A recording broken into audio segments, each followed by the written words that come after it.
Hi everyone, welcome back to Diary of Maria B, your guide to all things PhD, lifestyle and productivity.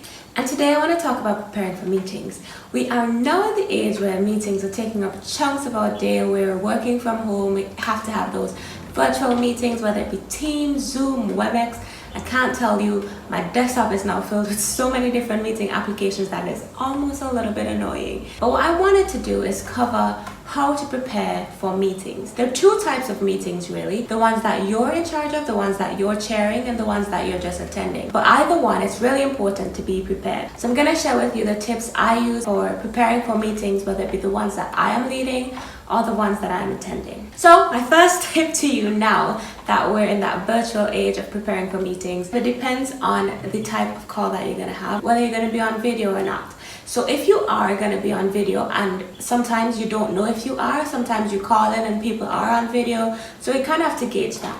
But my first tip would be choose somewhere that is appropriate. You want to be sitting in a location where the light isn't behind you, otherwise it's going to blind the person and probably not going to see your face. And you want to make sure that maybe if your room is a mess, you don't show the entire room, but try to ensure that you have like from your chest up, and that might require you putting a book under your laptop or something like that and ensuring that, you know, maybe you have comfy bottoms on, or like me, you have your fluffy slippers on. You know, those things that aren't in view. My second tip is to know your audience. Now, when I say audience, these are the people who are going to be on the call with you. I think there are two components to this. It can be people that you're familiar with, so whether it be your supervisor, your boss, whatever, and it could be new people, people that you've never engaged with before. And this could be an engagement meeting, an external engagement meeting. So in terms of knowing your audience, if it's somebody that you're familiar with, you would know the type of meeting style that they're accustomed to, you're accustomed to having with them, and you can be a bit more informal or more formal in the sense of you understanding who they are. But if they are external and new, something that I tend to do is I just do a little Google search. As most of my meetings are professional, I would do a LinkedIn search, see their background, make a few notes so I know maybe some pointers that I can talk about if it's more of a engagement and idea seeking call. On that note of knowing your audience, it's very important to also bear in mind how busy would this person be. So if they are a very busy person, having lengthy calls and conversations is probably going to annoy them because they have a lot to do and they're taking this time out to give that to you. So it's really important that you be efficient in the time allotted to you, whether it be half an hour, 15 minutes, or whatsoever. In terms of being as efficient as possible, my next point to you is going to be setting up an agenda. Now, setting up an agenda is important for both types of meetings. For me as a PhD student, both in my PhD and then in the work that I do on the side that feeds into my PhD, it's important that I have agendas in my meetings.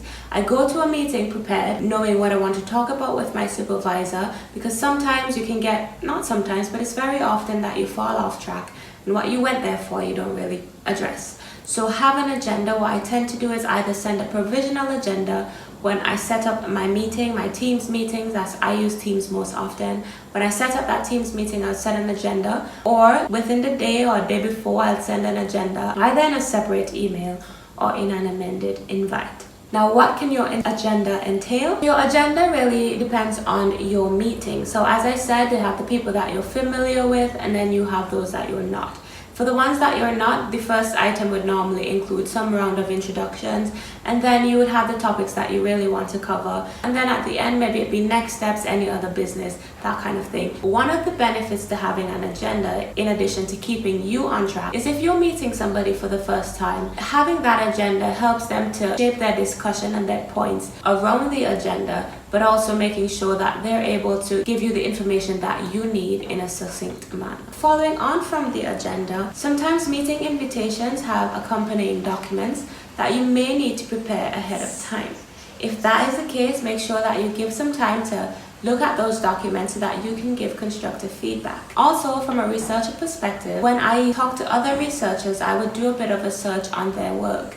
and look at some of the papers that they've been working on if this is something that we're going to discuss. So make sure that you read those supplementary and accompanying material and make some notes on that. From there you can shape your agenda based on those, or you can look at how you can feed in those questions that you have from that material into your agenda. So my next point is to take effective notes. Now, note taking can be both digital and handwritten. I used to do a lot of handwritten notes in my trusty journal, but I've since transitioned to digitizing my notes immediately as the meeting goes on. Now that we're having virtual meetings, it's easier for me. I've set up a meeting notes template in Notion, which I'll share the link down below.